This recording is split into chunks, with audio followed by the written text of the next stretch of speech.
अस्सलाम वालेकुम। आज हम जो टॉपिक करने जा रहे हैं वो एंटीऑक्सीडेंट्स है। अच्छा, इस एंटीऑक्सीडेंट्स के टॉपिक को मैं स्पेशली पावर पॉइंट पे इसलिए पढ़ा रहा हूँ कि इसको थोड़ा समझाने के लिए आपको इसका केमिकल जो एक बैकग्राउंड होता है एंटीऑक्सीडेंट का, वो बताना बहुत ज़रूरी था।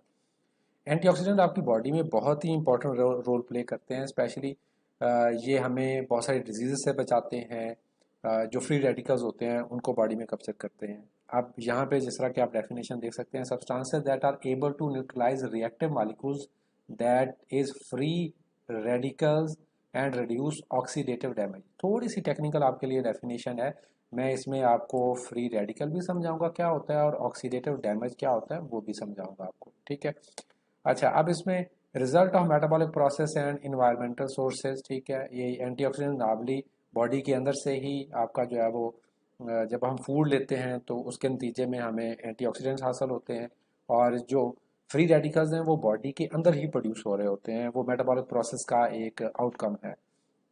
अच्छा, अब एंटीऑक्सीडेंट हैं कौन कौन से, आपको कहीं पे अगर ऑब्जेक्टिव में आ जाता है तो vitamin C, vitamin E, beta carotene, vitamin A, selenium, iron, zinc, copper and manganese, ये सबसे ज़्यादा जो आप क्या कह लें फेमस या नामली नोन एंटीऑक्सीडेंट्स हैं। केमिकल रिएक्शन जो होते हैं, एक तो पहली बात है कि फ्री रेडिकल बनते किस किस वजह से हैं। तो आपकी जो अल्ट्रावायलेट रेडिएशन है, जब जिस तरह ऑस्ट्रेलिया है वहाँ पे अल्ट्रावायलेट रेडिएशन का एक्सपोजर बहुत ज़्यादा है। पाकिस्तान में भी है लेकिन उतना नहीं है। तो जाहिर बात, जब अल्ट्रावायलेट रेडिएशन आपकी बॉडी को हिट करती है तो उससे एंटीऑक्सीडेंट्स पैदा होते हैं।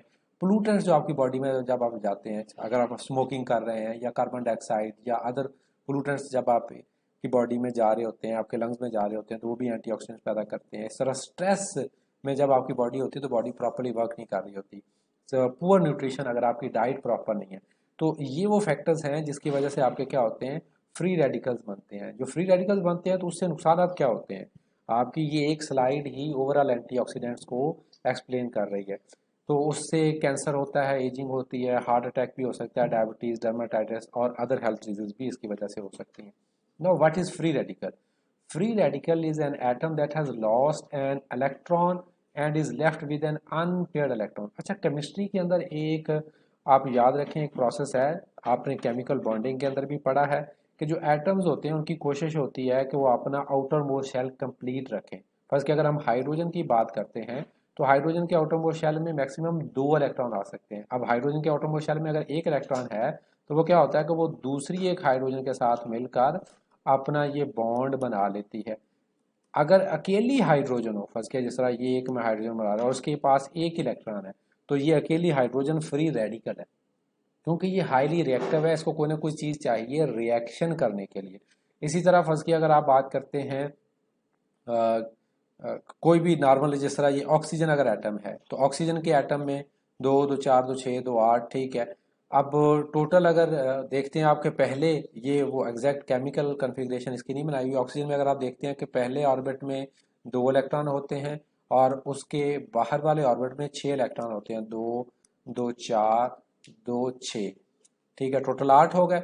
आपको पता है कि ऑक्सीजन को तो पहले ही 2 मजीद इलेक्ट्रॉन चाहिए अपना ऑर्बिट कंप्लीट करने के लिए, वो भी ना उसको मिले और उसके बजाय एक और इलेक्ट्रॉन जो उसके पास ऑलरेडी है वो भी लूज हो जाए, तो it will become highly reactive, ठीक है।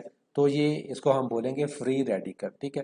तो free radical also be found by ultraviolet radiation, air pollution, tobacco smoke, ये हम पहले भी डिस्कस कर चुके हैं। अब ये देखें एंटीऑक्सीडेंट क्या करता है। Free radicals attract attack healthy cells. अब ये जो एंटीऑक्सीडेंट है ये हेल्थी सेल को अटैक करेगा। क्यों अटैक करेगा? इसकी कोशिश है कि इसका ये जो इलेक्ट्रॉन है वो ले ले, ठीक है।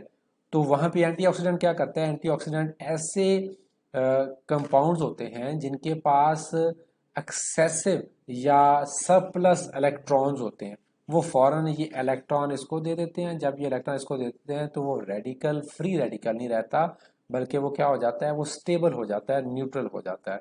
So this is how it works. अच्छा, अब ये एक डायग्राम भी मजीद यहाँ पे शो की हुई है कि केमिकली रिएक्टिव ऑक्सीजन जो है वो आपके फैटी एसिड वगैरह पे या प्रोटीन वगैरह पे क्या करती है, अटैक करती है। This initiate rapid chain reaction, क्योंकि अगर एक जगह से एक इलेक्ट्रॉन लूज होगा वो तो बाकी जो केमिकल कंपाउंड्स हैं उनको भी वो फ्री रेडिकल्स के अंदर चेंज कर देगी। दिस रिजल्ट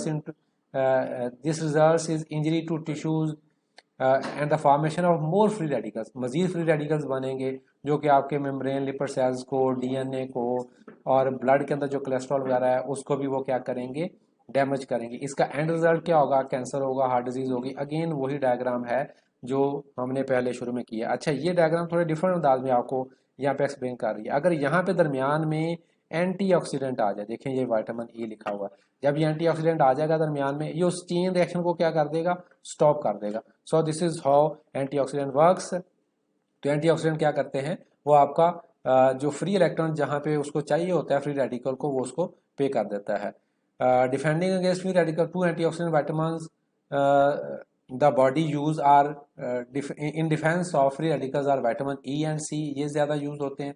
उसके अलावा आपको पता है ये सी, ई, बीटा कैरोटीन, ये मैं आपको पहले बता चुका हूँ, ठीक है। इनके पास काफ़ी ज़्यादा फ्री इलेक्ट्रॉन्स होते हैं।